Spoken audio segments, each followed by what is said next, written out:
चौरसिया भारत और पाकिस्तान के बीच सबसे बड़ी बहस के इस खास शो सरहद आर पार में आपका स्वागत है। लाहौर में लश्कर तैयबा के सरगना ने कश्मीर में जिहाद का जहर उगला तो 12 घंटे से भी कम समय में जम्मू कश्मीर में आतंकी हमलों का दौर शुरू हो गया। इससे पहले पाकिस्तान के नेशनल सिक्योरिटी एडवाइजर सरताज अजीज ने कहा था कि मोदी की सरकार रहते भारत से कामयाब बातचीत नहीं होने वाली। आखिर पाकिस्तान को मोदी सरकार से परहेज क्यों है? क्या पाकिस्तान की सत्ता हाफिज सईद के हाथों में है? आज इन्हीं सवालों पर भारत और पाकिस्तान के बीच होगी बड़ी बहस, लेकिन पहले इस वक्त की हेडलाइंस। खास खबरों के प्रस्तुत करता है MDH, प्रकृति जैसी शुद्धता हमारी पहचान। MDH मसाले, the real spice of India. और सह प्रायोजक, अब स्कार्स नहीं स्टार दिखेगा, no scars cream. Jammu Kashmir में पाकिस्तान की आतंक नीति का पर्दाफाश। कल मारे गए आतंकियों से पाक में बने फूड पैकेट्स बरामद। IB का अलर्ट, चुनाव में गड़बड़ी फैलाने के लिए और हमलों की साजिश। झारखंड की रैली में PM ने किया शहीदों का नमन। हजारीबाग में कहा कश्मीर में आतंकियों ने की लोकतंत्र पर हमले की शर्मनाक कोशिश। बाबरी विध्वंस की 22वीं बरसी पर पूर्व बीजेपी सांसद रामविलास वेदंती का बड़ा बयान। कहा मोदी सरकार में बनेगा मंदिर। 2016 में राज्यसभा में बीजेपी को बहुमत के बाद सरकार बनाएगी कानून। बंगाल के हुगली में TMC कार्यकर्ताओं की हैवानियत। अमित शाह की रैली में शामिल होने पर बीजेपी समर्थक को सिगरेट से जलाया, सीने पर लिखा TMC। आम आदमी पार्टी का एक और झूठ बेनकाब। बिजनेस क्लास में सफर करने पर केजरीवाल ने कहा टिकट खरीद कर बैठा। सिसोदिया ने कहा था आयोजकों ने किया था इंतजाम। और उत्तराखंड के रुड़की में बीजेपी विधायक संगीत सोम की सभा के पास धमाका। ब्लास्ट में एक बच्चे की मौत। मासूम के बैग में रखा था बम।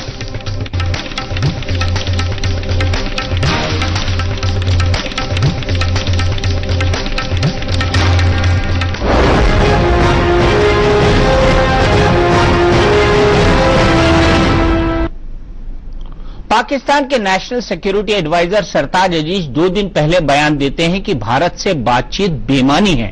फिर लाहौर में लश्कर तैयबा का सरगना हाफिज सईद खुलेआम नवाज शरीफ से कहता है कि अगर भारत से बातचीत कामयाब नहीं हो रही है तो जिहादियों की मदद करो। और फिर कश्मीर में एक ही दिन 4 आतंकी हमले हो जाते हैं। क्या इसे सिर्फ इत्तेफाक समझा जाए?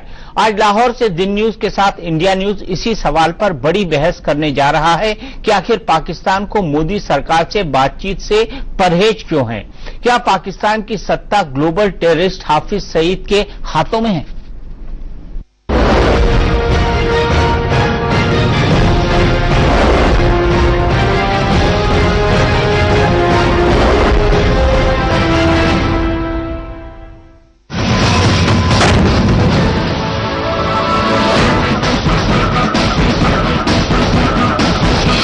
ये सिर्फ इत्तेफाक नहीं हो सकता कि लाहौर में लश्कर तैयबा का आका हाफिज सईद कश्मीर में जिहाद का जहर फैलाने की धमकी दे और उसके फौरन बाद कश्मीर में एक साथ 4 आतंकी हमले हो जाएं।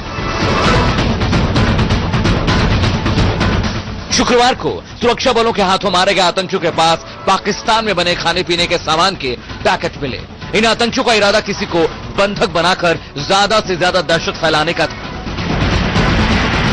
प्रधानमंत्री नरेंद्र मोदी ने ट्वीट कर कहा कि विधानसभा चुनाव में कश्मीर के लोगों ने जो उत्साह दिखाया है वो भारत के दुश्मनों को बर्दाश्त नहीं हो रहा। जम्मू कश्मीर में हुए हमले निंदनीय हैं।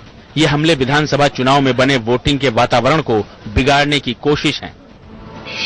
कश्मीर में हुए आतंकी हमले का सच यही है। लाहौर के मीनारे पाकिस्तान में जमात-उद-दावा की रैली में आतंकी सरगना हाफिज सईद बार बार जम्मू कश्मीर के विधानसभा चुनावों के नाम पर ही आग उगल रहा है। मोदी सीधा होकर फौरी तौर पर कश्मीर का मसला हल कर दे और अगर तू करने के लिए तैयार नहीं है तो फिर इसके बाद इंशाअल्लाह कश्मीर दरवाजा होगा और गज़वा हिंद बर्पा होगा। हाफिज सईद की रैली कामयाब बनाने में पाकिस्तान सरकार ने भरपूर मदद की। हाफिज सईद को भारत के खिलाफ जहर उगलने में कोई हिचक न हो, इसका इंतजाम भी पाकिस्तान सरकार के राष्ट्रीय सुरक्षा सलाहकार सरताज अजीज ने 2 दिन पहले ही कर दिया था। इस्लामाबाद में सरताज अजीज ने साफ साफ कहा। भारत ने बातचीत रद्द की है और अब ये भारत की जिम्मेदारी है कि वो बातचीत की पहल करे। वैसे पाकिस्तान को भारत के साथ द्विपक्षीय बातचीत में किसी कामयाबी की उम्मीद नहीं है, खासकर मोदी सरकार के सत्ता में रहते हुए। सरताज अजीज ने तो कश्मीर मसले पर दुनिया के बाकी मुल्कों से दखल देने की मांग भी दोहरा दी है, क्योंकि उन्हें लगता है कि भारत और पाकिस्तान के बीच बातचीत में 40 साल से कुछ भी हासिल नहीं हुआ। अब बड़ा सवाल यह है कि पाकिस्तान सरकार के राष्ट्रीय सुरक्षा सलाहकार को मोदी सरकार से बातचीत में दिलचस्पी क्यों नहीं है? अगर उन्हें लगता है कि बातचीत से दोनों देशों के बीच रिश्ते नहीं सुधरेंगे, तो क्या वो हाफिज सईद के रास्ते पर चलना चाहते हैं? हाफिज सईद ने तो नवाज शरीफ को खुलेआम फरमान भी सुना दिया है। शरीफ, मैं तुम्हें अल्लाह का हुक्म सुनाता हूं, अगर मोदी मुज़ाकरात के लिए कश्मीर पर और यूनाइटेड नेशन की करारदादों पर मुज़ाकरात के लिए तैयार ना हो, तो फिर तुम जाकर उनकी मदद के लिए खड़े हो जाए। ये सीधा सीधा रास्ता और तरीका है। दुनिया के मोस्ट वांटेड आतंकियों में से एक हाफिज सईद ने जिस अंदाज में पाकिस्तान के प्रधानमंत्री को हुक्म दिया, उस पर पाकिस्तान सरकार की चुप्पी हैरान करने वाली है। सवाल यह है कि क्या पाकिस्तान की सत्ता हाफिज सईद के हाथों में है? क्या पाकिस्तान की सरकार यह बताएगी कि सरताज अजीज के बयान के बाद हाफिज सईद की धमकी और कश्मीर में धमाकों के तार आपस में जुड़े हुए क्यों नजर आ रहे हैं? Bureau report, India news.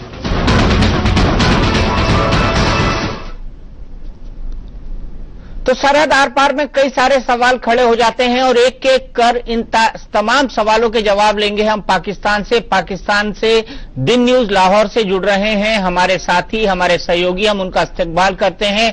पीजे मीर साहब, कैसे हाल है आपके?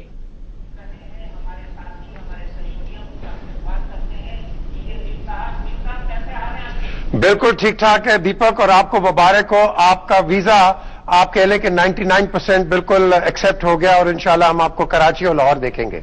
चलिए, बहुत अच्छी बात है। मैं अपना पासपोर्ट कल ही पाकिस्तान हाई कमीशन में देता हूं और आपको बहुत बहुत शुक्रिया, आपका बहुत बहुत शुक्रिया कि मुझे आप एक बार फिर से पाकिस्तान घुमाएंगे। और मैं खास तौर पर कराची जाना चाहूंगा, क्योंकि मैंने इस्लामाबाद और लाहौर तो बहुत देखा है लेकिन कराची नहीं देखा। लेकिन शुरुआत करना चाहूंगा, मैं अपने गेस्ट से तारुफ करा दूं, आप अपने गेस्ट से तारुफ कराइएगा। उसके बाद मेरा एक सीधा सवाल होगा आपसे। मेरे साथ है डॉक्टर संबित पात्रा, जो कि नेशनल स्पोक्स पर्सन है रूलिंग भारतीय जनता पार्टी के। मेरे साथ है लेफ्टिनेंट जनरल रिटायर्ड पीएन हुन साहब हैं, जो कि एडवाइजर हैं भारतीय जनता पार्टी के डिफेंस और सिक्योरिटी एक्सपर्ट, सिक्योरिटी मामलों के। मेरे साथ शिवशंकर मुखर्जी साहब हैं, जो कि एक्स डिप्लोमेट हैं। ये तीनों जेंटलमैन मेरे साथ स्टूडियो में मौजूद हैं। लेकिन मीर साहब, मैं आपसे ये जानना चाहता हूं कि हाफिज सईद, जिसकी रैली हमने मीनारे पाकिस्तान के सामने देखी लाहौर के अंदर, वो एक ग्लोबल टेररिस्ट हैं या फिर वो एक पाकिस्तान के सियासी व्यक्ति?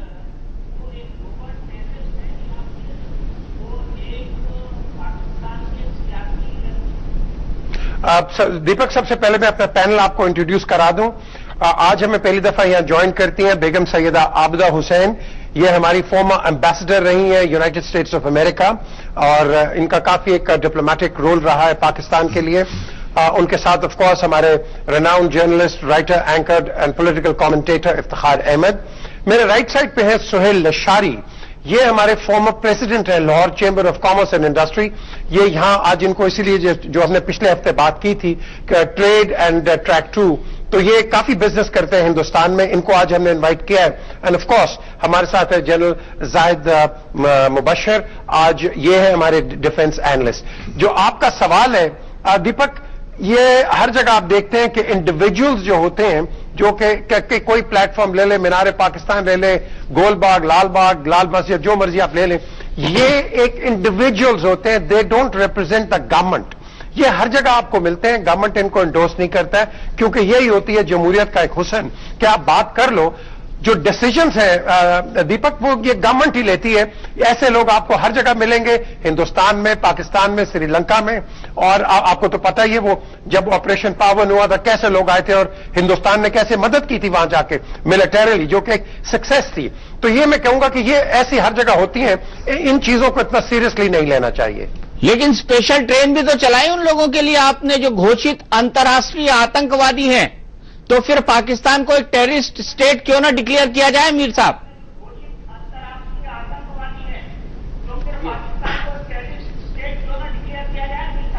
देखिए, आप हमें टेररिस्ट स्टेट डिक्लेयर इसलिए नहीं कर सकते कि 10,000 या 5,000 के मजमे की बुनियाद पर 18 करोड़ आवाम के मुल्क को इस तरीके से मैज एजम्पशंस के ऊपर टेररिस्ट डिक्लेयर नहीं किया जा सकता। साहब वहां तो साफ साफ दिख रहा है कि हिंदुस्तान के खिलाफ जहर उगला जा रहा है आपके पड़ोसी के खिलाफ। लेके यूनाइटेड नेशन जाएं और वहां पर साबित करें।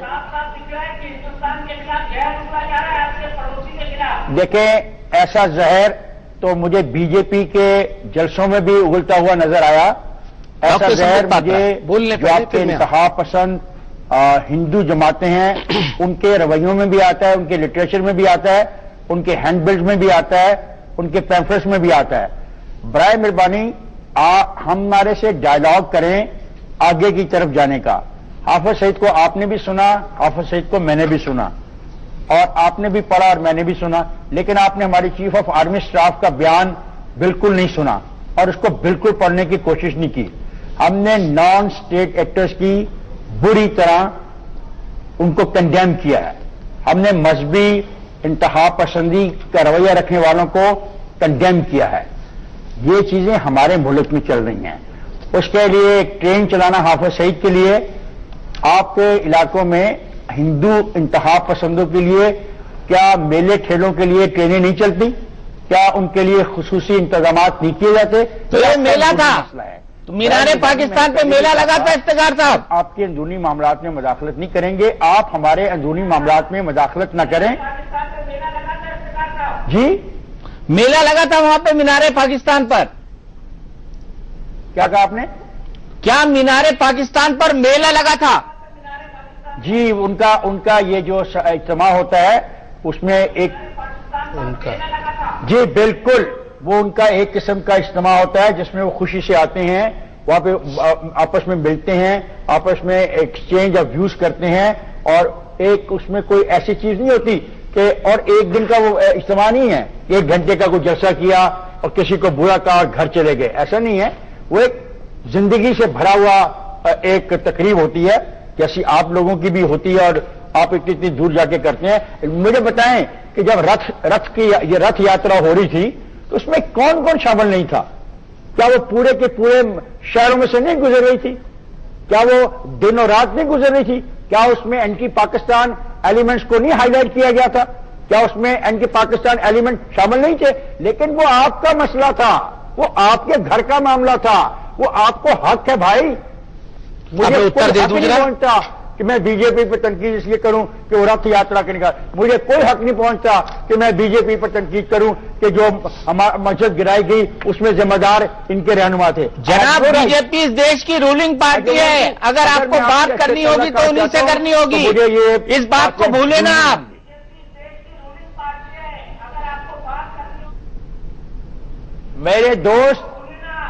मेरे दोस्त मैं उनसे जरूर बात करूंगा, लेकिन उनको ताना नहीं दूंगा रथ यात्रा का, उनको मैं ताना दे रहे हैं आप, बाबरी मस्जिद का ताना दे रहे हैं आप। संबित पात्रा आपसे बात करना चाहते हैं। उनकी सोच का मैं उनको ताना नहीं दूंगा, मैं उनको ताना नहीं दूंगा। एंटी मुस्लिम माफ कीजिएगा, आप एक अंतर्राष्ट्रीय आतंकवादी की तुलना देश की रूलिंग पार्टी से नहीं कर सकते, जिसको 125 करोड़ की जनता ने चुना है। आप एक अंतर्राष्ट्रीय आतंकवादी की तुलना 125 करोड़ की जनता द्वारा चुने हुए एक रूलिंग पार्टी से नहीं कर सकते। इफ्तिखार साहब, मैं आपसे हाथ जोड़ते हुए इस बात से डिफरेंट, आपसे अलग होता हूं कि आप एक रूलिंग पार्टी जिसको 125 करोड़ जनता ने चुना है उसकी तुलना एक अंतर्राष्ट्रीय आतंकवादी से नहीं कर सकते हैं। डॉक्टर संबित पात्रा, अब मैं जवाब देना चाहूंगा। मैंने पूरे ध्यान से सुना है आपको। पहली बात तो है, फर्ज करें एक सेकंड मेरा एक सवाल है।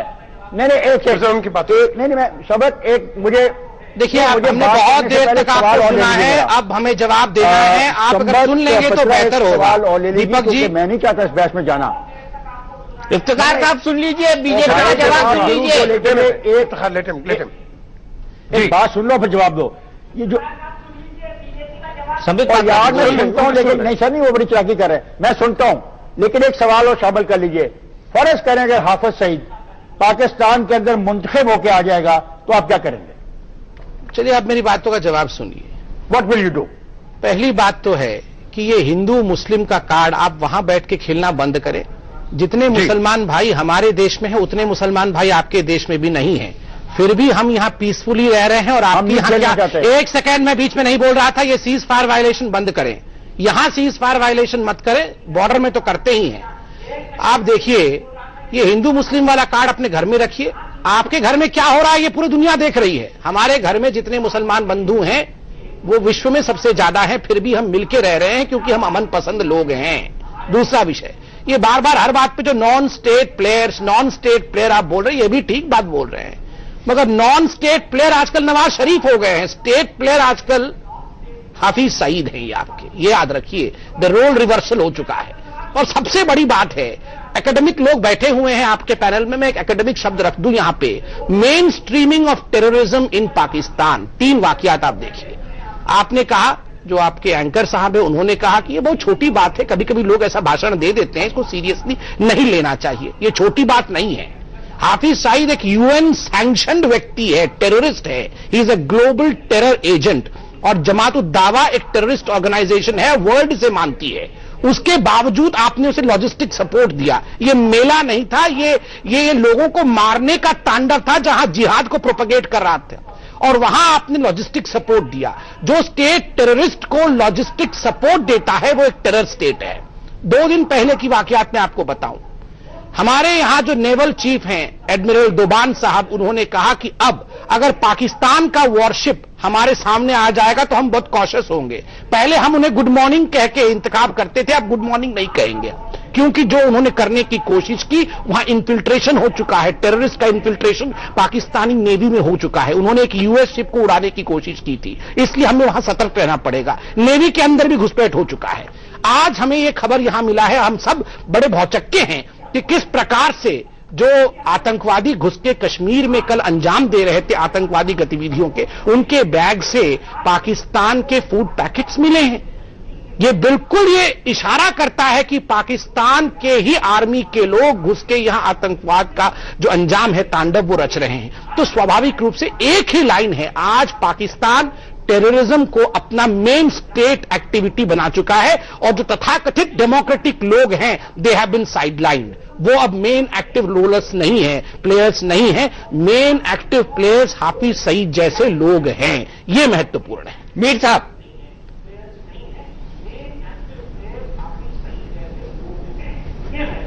अच्छा संबित साहब एक सेकंड, आई थिंक आपने कुछ चीजें आप भूल गए हैं। I think probably it's amnesia. अभी डेविड कैमरन ने आपको इंटरनेशनल पोडियम के ऊपर कहा है कि that you are one of the major fighters against terrorism. That is David Cameron. उसके बाद बेगम साहबा, I think I'd like you to come into this. ये जो इंटरनेशनल जो मीडिया और जो हेड ऑफ स्टेट्स कहते हैं पाकिस्तान के मुतालिक, but they don't seem to agree. देखिए, there's a very important development that has been going on in Pakistan पिछले अब 5 महीने हो गए हैं, और वो है ये ऑपरेशन ज़र्ब-ए-अज़ब, जो कि फौज पाकिस्तान हमारे जो ट्राइबल एरियाज हैं उनमें कंडक्ट कर रहे हैं, और उसका वाहिद मकसद है इंतहा पसंदों को एलिमिनेट करना। अब इतने स्ट्रांग एक्शन को इंटरनेशनली अपहोल्ड किया गया है, सपोर्ट किया गया है, उसकी तारीफ की गई है, इंडोर्स किया गया है, लेकिन हमारे हमसाया रियासत इसको they have been pleased to ignore it. बल्कि मैं तो ये भी जसारत करूंगी कहने की कि उनकी कोशिश रही है कि कुछ हमारा बॉर्डर हीटेड रहे, ताकि दुनिया की नजरें जो हैं वो इस तरफ माइल हो जाएं, और हमारी जो ऑपरेशन ज़र्ब-ए-अज़ब की कोशिश है उससे दुनिया की नजरें हटा दी जाएं। और मैं समझती हूँ दयानतदारी से कि ये कोई दोस्ताना मुजाहरा नहीं है। हिंदुस्तान एक बहुत बड़ी रियासत है, दुनिया की बड़ी रियासत है।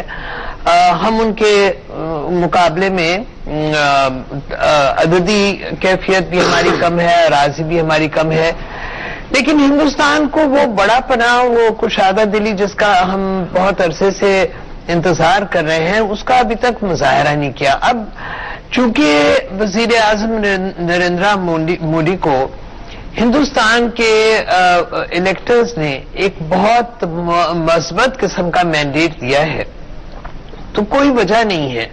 हम ये तवक्को करते हैं कि जैसे अटल बिहारी वाजपेयी ने एक बहुत बड़ा कदम उठा के और एक यात्रा किया, लाहौर आए, बस डिप्लोमेसी जिसको कहा गया, वो एक बड़ा शानदार मौका था, हम सब उसको याद करते हैं।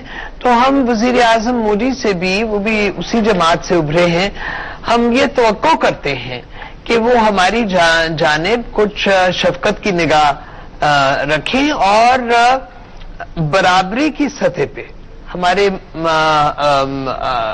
उनका रवैया जो है वो ऐसा हो कि हम समझें कि वो हमारे लिए काबिल कबूल हो। और जिस बात का कि एहसास बहुत कम है हिंदुस्तान में, वो ये कि पानी हर एक के लिए जीस्त होता है, और कश्मीर का मसला जो है हमारे लिए इसलिए बहुत ही अहम है क्योंकि हमारे जो 2 दरिया रह गए हैं उनका पानी का सोर्स इंडियन हेल्थ कश्मीर में है। अब हमने बार बार कहा है कि आप हमसे पानी के हवाले से बात कीजिएगा, लेकिन उसका कोई जवाब मस्बत नहीं आया। तो ये इश्यूज जो है हम अगर आपस में तय नहीं कर पाएंगे तो हिंदुस्तान के बड़ेपने पे भी हर्फ आएगा और हमारी दिक्कत में भी इजाफा होगा। जी दीपक। बिल्कुल दीपक जी, मैं सिर्फ 50 सेकंड दीजिए। मैडम ने बहुत वाजिब प्रश्न और बहुत सभ्य तरीके से उठाया है, मुझे रखने दीजिए। पहला तो एंडोर्समेंट का विषय है कि इंटरनेशनल कम्युनिटी आपको एंडोर्स कर रही है, हम नहीं कर रहे हैं।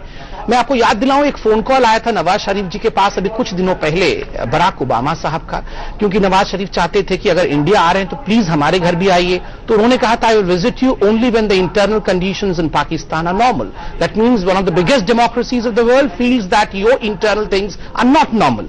दूसरा, बॉर्डर पे आपने कहा कि पानी के मसले पर चर्चा होना चाहिए। बिल्कुल होना चाहिए। पानी के मसले पे चर्चा होने के लिए आपको हिंदुस्तान की सरकार से बात करनी चाहिए, जो कि हिंदुस्तान की सरकार भी चाहती थी, मगर अलगाववादियों से आप बात कर रहे थे। अलगाववादी आपको कौन सा पानी दे देंगे? तीसरा, आपने कहा कि नरेंद्र मोदी साहब को बस डिप्लोमेसी करनी चाहिए या वैसा कुछ करना चाहिए जो अटल बिहारी वाजपेयी जी ने किया था। नरेंद्र मोदी साहब ने पहले ही दिन वो डिप्लोमेसी की।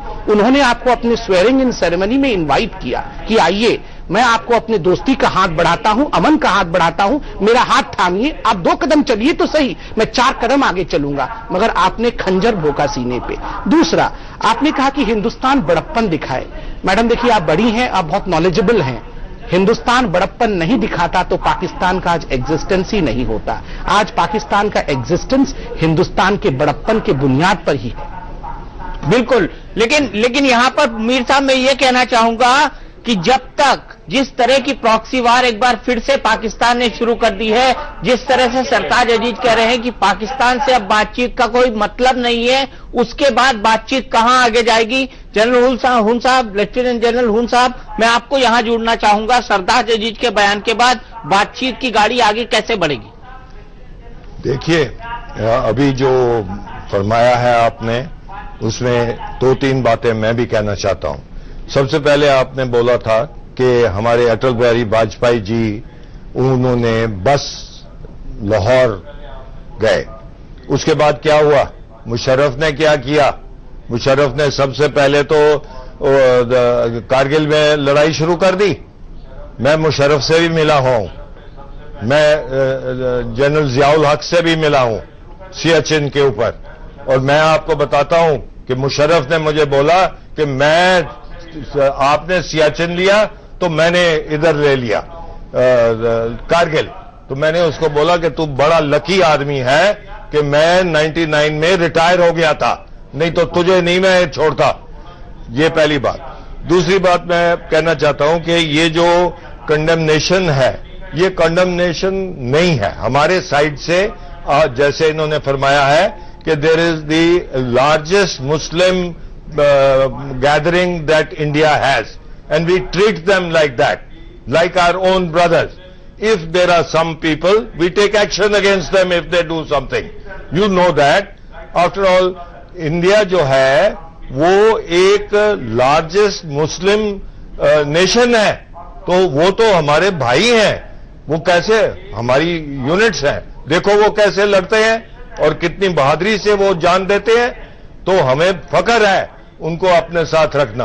तो आपका ये कहना कि हमारे आरएसएस के ये कह देते हैं वो कह देते हैं, अगर आपके हफीज सईद ऐसे हैं कि उन्होंने ही अपने कराची हार्बर पे उन्होंने अटैक कर दिया था, ये भूल गए हैं? और जब इमरान खान आया था और मौलाना साहब आए थे दूसरी तरफ से, तब क्या हुआ था? ओह, नवाज शरीफ जी कहां थे? कहीं भी नहीं थे। तो इसलिए मैं चाहता हूं कि दोनों मुल्क जो है वो अगर कोई प्रॉब्लम्स हैं बैठ के उनको सॉल्व करें, और हमारे प्रधानमंत्री ने डेफिनेटली ये बोला है कि, और जैसे बताया गया है कि सबसे पहले तो हाथ हमने बढ़ाया है, मोदी जी ने बढ़ाया है हाथ, इसलिए नवाज शरीफ जी आए हैं। तो नवाज शरीफ उधर सार्क में क्या किया, वो सिर उठा के इधर उधर करके जाके आके और फिर कुछ और कह दिया उधर, तो ये नहीं होगा। अगर हम पड़ोसी मुल्क हैं तो हम रहेंगे, और ये जो आपकी सैन में है कि मुझे खत्म करने दिए 5 सेकंड, जो आप कश्मीर का कहते हैं ना, कश्मीर आप जो मर्जी कर लीजिए, ये कश्मीर आपका नहीं है। It is Kashmir belongs to the Kashmiris and is a part of India, not a state which is in turmoil. You are the people who are making it in turmoil. कितने आपके आईएसआईएस के आदमी आए हैं, कितने उन्होंने वो बंकर्स उड़ाए हैं। आप करो, अब करो, तो अब हिंदुस्तान नहीं आपको छोड़ने वाला। मीर साहब,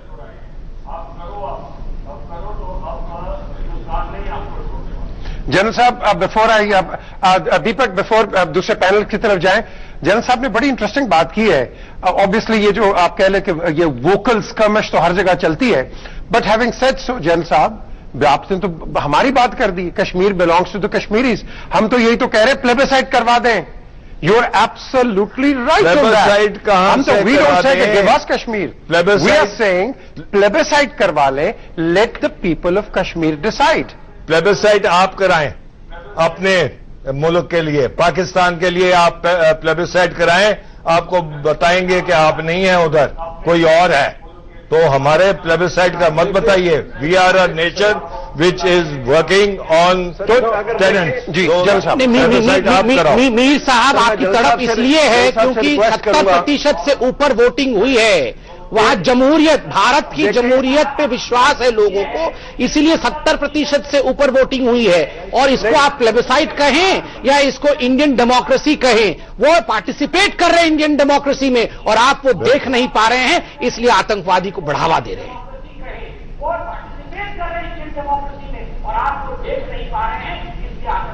देखिए, ये लफ्जों से खेलना हमें बंद करना चाहिए। सिर्फ लफ्जों से खेलने से बात नहीं बनेगी। हमें जो रूल्स अपने लिए आप बनाते हैं वो हमारे पे भी इंप्लीमेंट करें, जो हमारे लिए बनाते हैं वो अपने पर इंप्लीमेंट करें। एक तरफ तो आप कह देते हैं कि कश्मीर इशू ही नहीं है। देखें, जब तक आप कश्मीर को इशू नहीं मानेंगे तो क्या बातचीत होगी। जो आप शिमला एग्रीमेंट का रेफरेंस देते हैं हमेशा कि दोनों मुल्क आपस में बैठ के बात करेंगे, बाइलैटरल बात होगी, तो वो मसला है तो बात हो रही है ना। जब आप कह देंगे कि जी हमने तो प्लेबिसाइड की जगह पे इलेक्शन करवा लिया है, तो इलेक्शन तो कोई रिप्लेसमेंट नहीं है प्लेबिसाइड की। और जाती बातें बताने से, इस प्रोग्राम में बेशतर बार हमने कहा कि इस प्रोग्राम का मकसद ही डिफरेंट है। अगर इस प्रोग्राम में हमने वॉर ऑफ वर्ड्स करनी है, अगर हमने सिर्फ माजी में जीना है, अगर हमने एक दूसरे को ताने देने हैं और ये बताना है कि हम बहुत बहादुर हैं, तो फिर तो बात आगे नहीं बढ़ेगी। सर, हम माजी में क्या जी रहे हैं, हम तो प्रेजेंट में जी रहे हैं। दूसरे की बात सुननी चाहिए और अपनी बुराइयां ज्यादा देखें और दूसरे की कम देखें, तो तब हम किसी नतीजे पे शायद पहुंच सकें।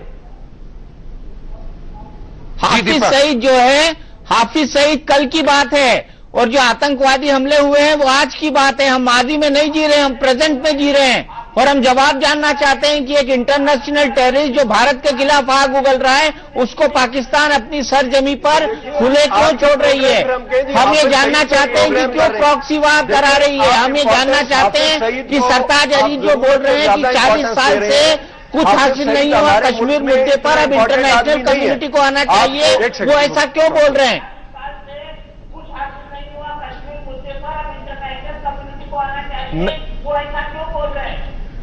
मैं समझता हूं जी, हाफिज सईद को आप जरूरत से ज्यादा इंपॉर्टेंस दे रहे हैं।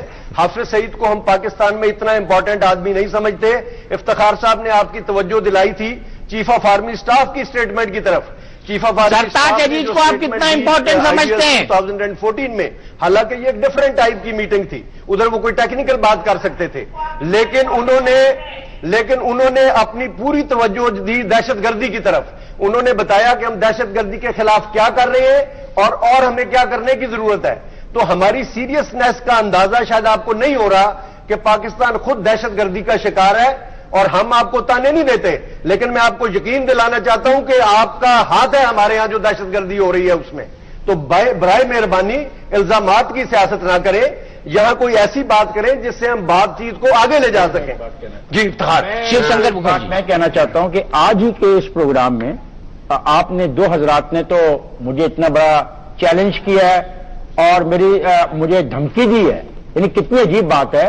हम एक डायलॉग कर रहे हैं आगे जाने को, और एक दोस्त ने फरमाया कि पाकिस्तान की तो हैसियत ही हमारी वजह से है, यानी पाकिस्तान का वजूद ही हिंदुस्तान के रहमो करम पे। एक बात ये की, और जनाबे एंकर साहब ने, दीपक ने भी ऐसी बात की।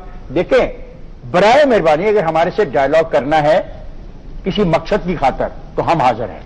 अगर धमकियां देनी है और बताना है कि पाकिस्तान का वजूद हिंदुस्तान के रहमो करम पर है, तो मुझे अफसोस है कि मैं आपसे बात, जिसने मैंने पहले कहा था मैं नहीं करूंगा, मैं आज नहीं करूंगा। हमें धमकी नहीं देनी। लेट मी जी शिवशंकर मुखर्जी जी, बस दो तीन वेरी वेरी ब्रीफली, दो तीन चीजों पे बहुत ब्रीफली मैं फैक्चुअल पॉइंट्स डालता हूं ताकि ये इल्जाम हम पे ना लगाएं कि हम इमोशनल हो रहे हैं। और factually I just focus on ये जो रैली हुई अभी, plebiscite, and then the general background. Number one, ये जो रैली हुई है, there is no doubt about the fact, the world knows it, you know it, we know it, ये rally Hafiz Saeed की रैली नहीं है। ये जो नॉन स्टेट एक्टर्स का फिग लीफ और फसाड आपने बनाकर रखा है, it fools nobody, not even Pakistanis. We all deal with each other as diplomats. We all deal with each other as businessmen, as people moving back and forth, and we know what the Pakistani people think. Ye rally is the rally of the Pakistani army, which is the establishment that rules Pakistan. अब मैं जब पाकिस्तान का लफ्ज या हमारे panel या कोई भी दुनिया में जब पाकिस्तान का शब्द लेता है पॉलिटिकल डिबेट में, we don't mean the Pakistani people who are as good or as bad as anyone in the world, as good or as bad as we are or anybody is. We are talking of the Pakistani establishment when we say Pakistan. The Pakistani establishment is dominated by the army, which controls all the big ticket issues. सबसे ज्यादा भारतवर्ष की तरफ जो आपके policies हैं वो ये हैं। ये रैली है पाकिस्तान आर्मी की, आपके हाफिज सईद। मैं मानता हूं कि मैं बिल्कुल मानता हूं कि हमें उसको इतना ज्यादा इंपॉर्टेंस नहीं देना चाहिए, क्योंकि वो एक मुखौटा है, आपका स्टेट, आपके आर्मी का एसेट है। ये non state actors to me and to the whole world virtually, उसका माने है the assets of the ISI and the Pakistani army, and I don't even distinguish too much about the ISI. It's the Pakistani armed forces which control Pakistani politics and its policy towards India. Number two, the plebiscite. अगर आप ना माने, please ask on your panel former Ambassador Abida Hussain, who has represented Pakistan, I know, with dignity and with efficiency. मैं Washington में था जब वो ambassador थी. She will tell you the Pakistan that the plebiscite is a dead horse. उसका first condition, the primary condition was the withdrawal of all Pakistani forces from Jammu and Kashmir before a plebiscite can be made.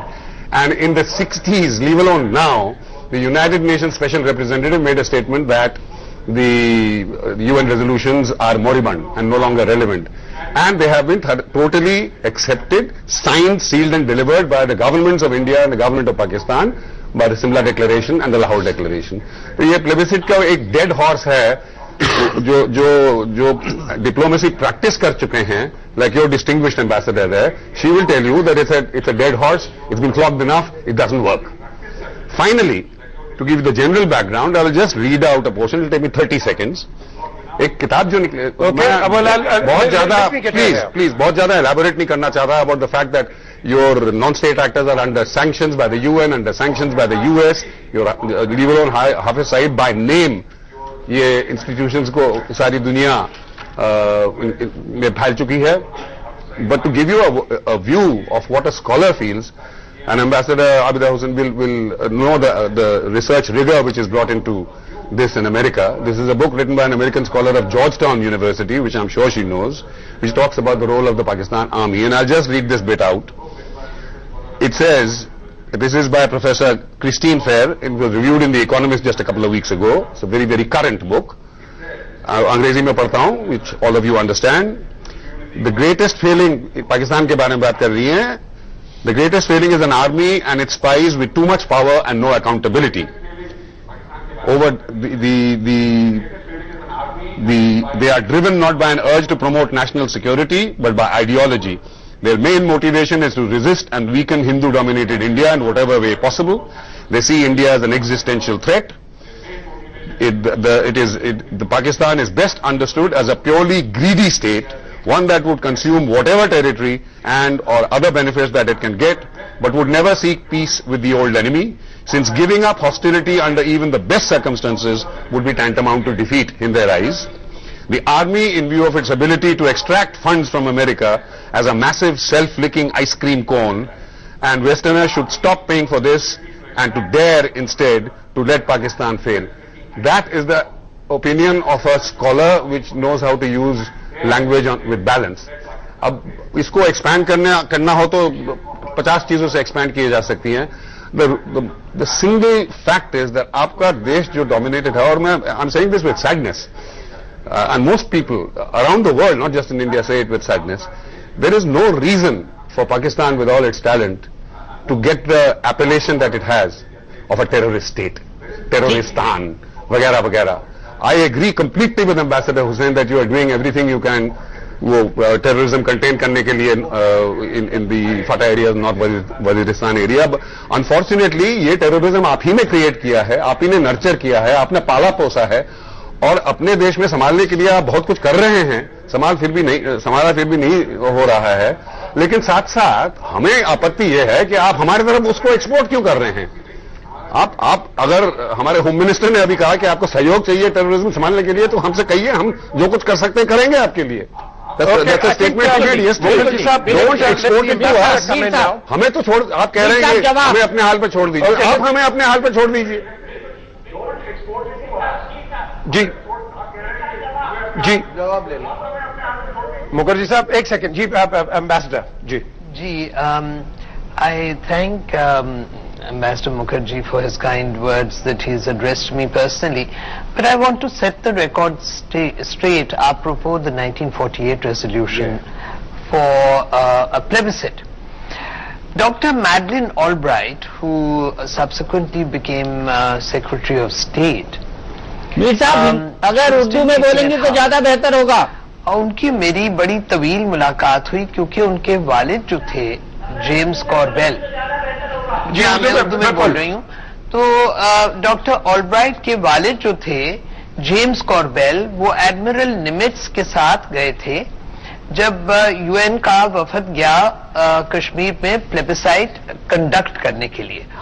और doctor corbel ने जो report लिखी थी वो Madeline Albright उस वक्त teenager थी और उन्होंने टाइप की थी.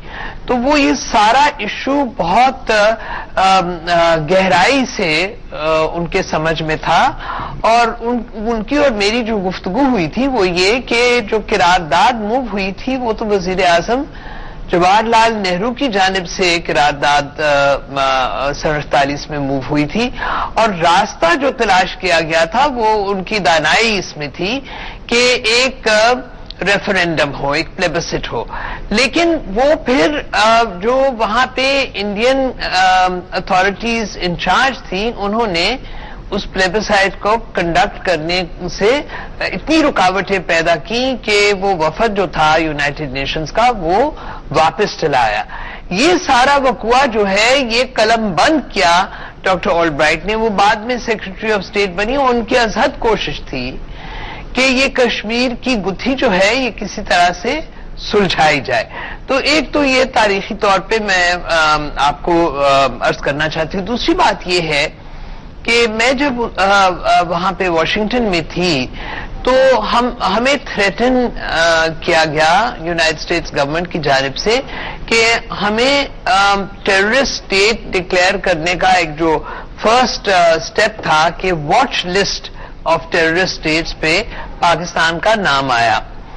लेकिन बहुत तवील तहकीक के बाद वो इस नतीजे पे पहुंचे कि फिल वाकया Pakistan had been victim of terrorism as a result of our role in Afghanistan, और हमारे यहाँ अफगानिस्तान से फिल वाकया दहशतगर्दी का एक सिलसिला जारी हुआ। अब पानी बहुत बह गया है हमारे पुलों के नीचे से, और हमें चाहिए है, दानाई का तकाजा ये है कि हम इस बात को समझें कि पहली बात तो ये है कि कश्मीरी इंसान हैं, उनको हक है कि वो अपने मुस्तकबिल का फैसला कर सकें।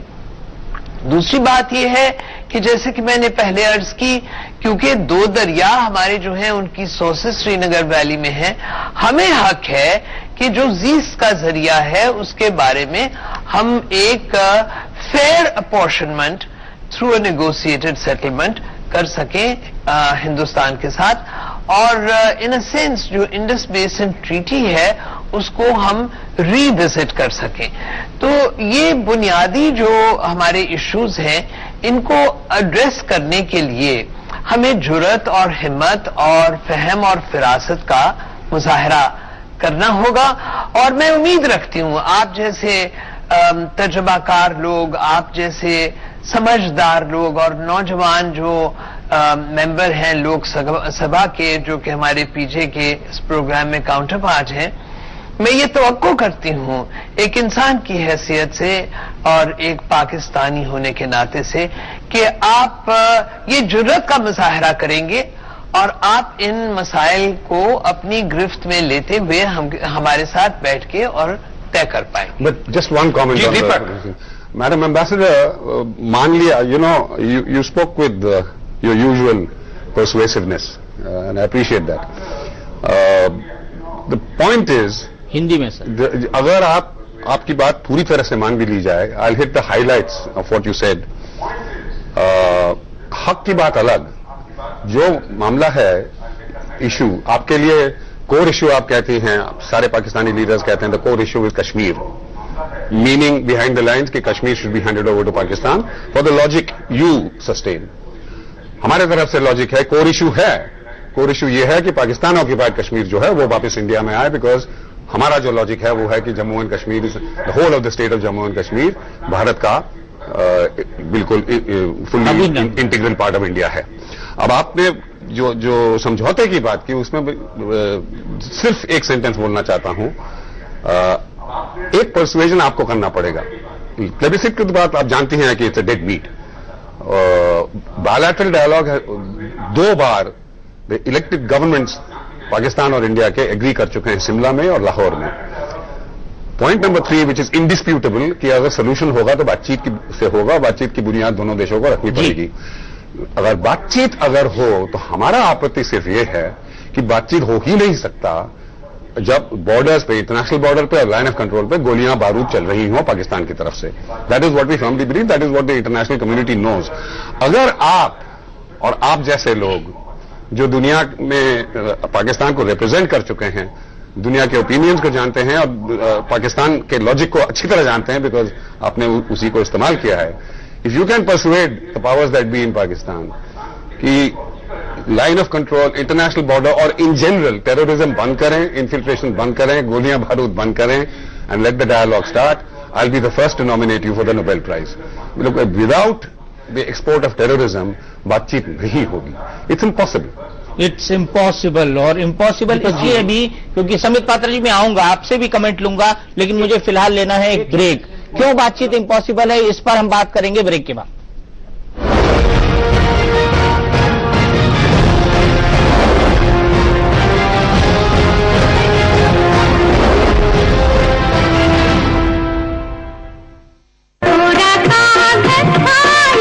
आज इतने पुराने गाने, पुराने में जो बात है वो नए में कहा, पर कुछ चीजों का दौर कभी खत्म नहीं होता। जैसे राजधानी बेसन, जुड़ा मेरे और आपके हर एहसास से। की आवश्यकता है, देखते हैं कि क्या कर पाता है।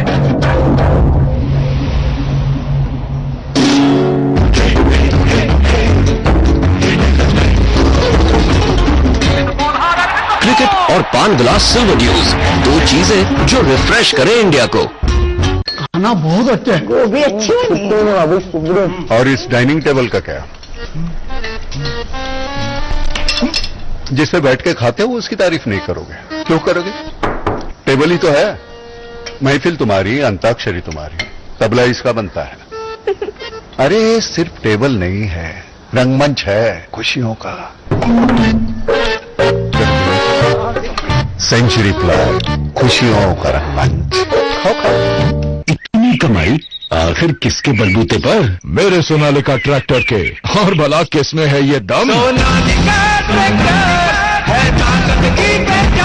देश की सर्वप्रथम हेवी ड्यूटी ट्रैक्टर रेंज। उन्हें कौन नहीं जानता, एक टांगे वाला कैसे बना मसालों का शहंशाह। किताब VPP द्वारा मंगवाएं सिर्फ 150 रुपए में, सभी डाक खर्च सहित।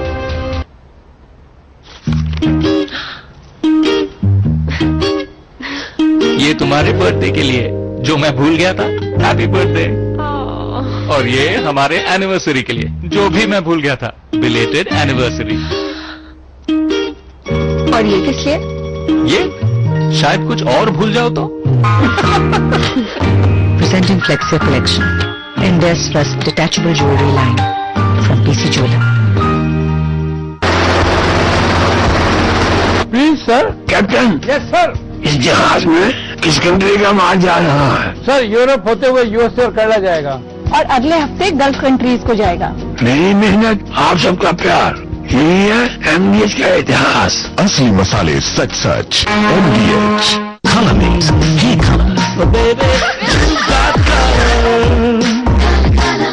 Color Mix, the true mate for your hair.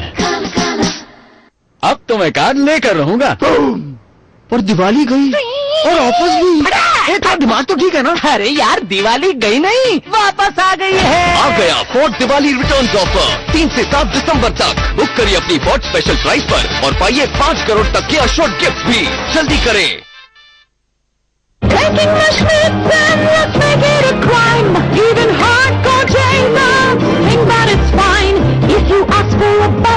You should get locked up, doing time with a dude who's on the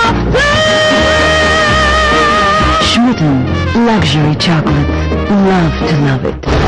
सवाल कई है पर पूछता नहीं। रुद्र एक आम इंसान या महाकुंभ का रक्षक? रहस्यों का संगम महाकुंभ 15 दिसंबर से रात 8 बजे लाइव ओके पर। एक नाम जो है स्वाद के शिखर पे, शिखर पान मसाला, क्वालिटी पसंद लोगों के लिए। सीट बेल्ट तो छड़ यार।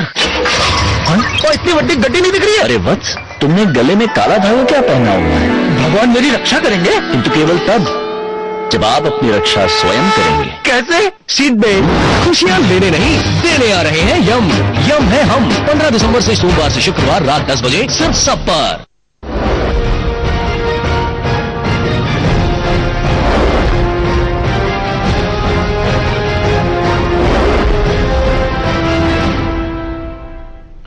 तो मीर साहब, यहां पर मैं कुछ कोट करना चाहूंगा। डॉक्टर संबित पात्रा भी इस बहस को आगे बढ़ाना चाहते हैं, लेकिन उससे पहले यहां पर मैं कोट करना चाहूंगा सरताज अजीज साहब का स्टेटमेंट, जो उन्होंने इस्लामाबाद में Pakistan institute of development economics के सालाना कॉन्फ्रेंस के उद्घाटन करने के बाद मीडिया से बात करते हुए दिया था। उन्होंने कहा था कि मोदी सरकार के रहते हुए पाकिस्तान ये उम्मीद नहीं करता कि भारत से बातचीत कामयाब होगी।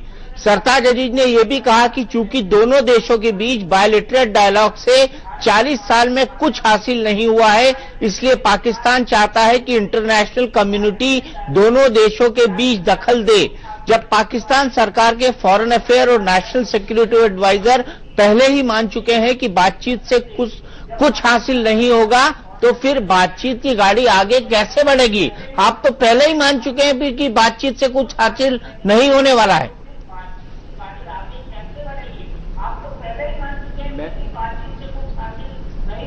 तो मैं बात करना चाहूंगा। पहली बात तो है कि मैं बातचीत में यकीन रखता हूं, मैं जंगो जदाल में यकीन नहीं रखता। सरताज अजीज साहब नहीं रखते हैं, आपके रखने से क्या होता है? ये उसको सामने रख के कही है। आपके मानने से क्या होता है? सरताज अजीज साहब नहीं रखते हैं। अच्छा एक सेकंड ठहरिए भाई, भाई आप बात सुनना चाहेंगे या मुझे डिक्टेशन देना चाहेंगे? अब आप प्लीज ऐसा मत कीजिए। सरताज अजीज को जो ग्राउंड रियलिटीज है उससे नजर आ रहा है कि ऐसा मुमकिन नहीं हो रहा। हम जब भी बैनुल अक़वामी सतह पे बात करते हैं तो हम सही कर रहे होते हैं। आपने ताना मारा था कि ओबामा को क्यों कॉल की नवाज शरीफ ने, और क्यों कहा कि कश्मीर का मसला वहां पर जाकर उठाएगा या बात कीजिएगा। देखें दोस्त दीपक साहब, हम इस खिते में तबाही नहीं चाहते, हम खौफजदा हैं इस तबाही की सोच से। दो मुल्क जिनके पास एटम बम है, दोनों मुल्क eyeball to eyeball एक दफा खड़े हो चुके हैं बॉर्डर्स के ऊपर। हम नहीं चाहते कि वो सिचुएशन पैदा हो, सो इसलिए हम दुनिया से भी मदद मांग रहे हैं कि दुनिया के लोगों हमारी मदद करना, हम कोशिश जारी रखे हुए हैं, हमें रिस्पांस नहीं मिल रहा। ये एटम बम की धमकी क्यों देते हैं आप? आपके पैनल में बैठे हो, please let me finish, let me finish, let me finish. नहीं, एटम बम की धमकी क्यों देते हैं? मैं किसी को धमकी नहीं दे रहा, ना मैं धमकियों में बिलीव करता हूं। आपके ये दोस्त जो भी मुस्कुरा रहे थे, किसकी एटम बम है नहीं हमारे पास, आपके पास नहीं है, क्या करेंगे आप? बेचेंगे उसको जाके, आप उसको संभाल के रखेंगे? नहीं, बेच तो आप रहे हैं ना। If we fight with each other, what will you do with the atom bomb? Doctor Sambit Patra, you will keep in the, एक सेकंड भाई, भाई मेरी बात सुन लो। नहीं आपकी बात सुन ली है। देखिए नहीं मैं बात कर रहा हूँ। Let me BJP, let me complete, sorry, let me complete the word, let me complete my word. हाँ बोलिए, let me complete my word, complete the word. No, बोलिए बोल लीजिए। क्यों बोल लीजिए, क्या बात है? अभी आपने कहा रोका है, मुस्कुराते हुए बोलिए ना, मुस्कुराते हुए बोलिए। एटम बम जैसा चेहरा बना के अभी आपने मुझे सुन तो लो ना, सुन तो लो। अच्छा प्लीज सुने, अभी आपने कहा और ये मुस्कुराते चेहरों से कहा कि पाकिस्तान मैच आपकी वजह से मौजूद है। What is that attitude? What is that attitude? चल आप मैं उत्तर दे दूं। किसी इंटरनेशनल डायलॉग में ये एटीट्यूड अख्तियार करना चाहिए उत्तर दे पाकिस्तान को, कि दूसरे मुल्क को कहें कि तुम्हारी तो सारी की सारी जिंदगी तुम्हारे रहमो करम पे है? ऐसा नहीं होता डायलॉग में। अच्छा प्लीज डायलॉग का तरीका अब तो सुन लीजिए। अब मैं बोलता हूं, एक second please, let's have the civility of this debate. Let me give you the answer please sir. Can I answer please? Mir साहब, डॉक्टर संबित पात्रा कुछ कहना चाहते हैं। डॉक्टर संबित पात्रा बोलिए आप। पहली बात तो है, अच्छी बात है हम बात कर रहे हैं और हम मुस्कुरा भी रहे हैं। आप भी मुस्कुराइए, तभी तो डायलॉग आगे बढ़ेगा। ऐसे नहीं बातचीत चलेगी वरना।